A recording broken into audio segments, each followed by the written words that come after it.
For me, painting pa rin siya. Painting.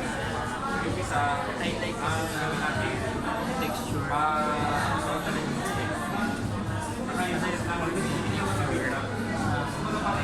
Pinapalabas na yun. Yung mga naranasan mo. Kasi yung inspiration mo, childhood memories lahat yan. Okay. Bali, kaya may texture kasi pag may texture kasi parang magaspang or hindi mo siya makakalimutan, parang matatandaan mo talaga siya. Parang gano'n, for me. And then, balik siya. Childhood memories, masasaya lang, happy lang, mga gano'n. What materials did you use? For this one, canvas on acrylic. For balik tanaw, no? Balik ka na. And then for the other two, Yan, tingnan natin. Ito na. mixed media. Mixed media. Such as? Yung cast. Yung sa tingin. Okay. Isa sa materials ko yun.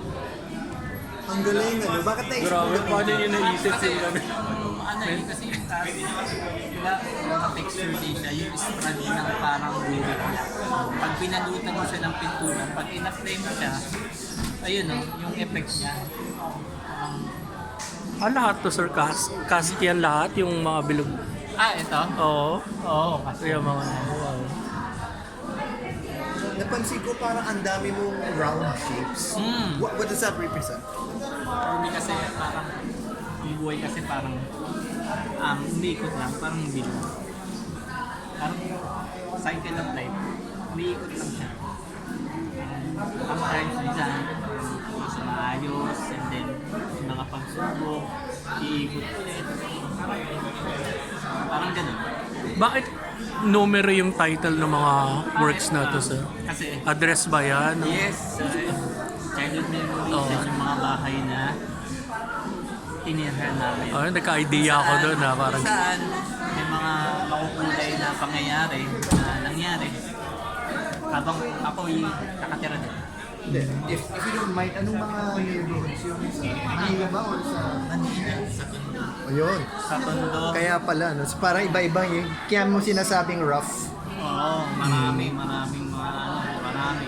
Pwede ka bang mag-mention ng mga... Anecdote? Oo, anecdote Pangyayari. experience. Pangyayari. Pangyayari na hindi malilimutan. Kaugnay dito sir sa dalawa. Sa work mo, sa Kasi work. sinong bata ko, ang tumataniman sa akin sa Tondo, pag tumira ka doon, yung makikisala mo nga sa mga ibang bata. Naglalaro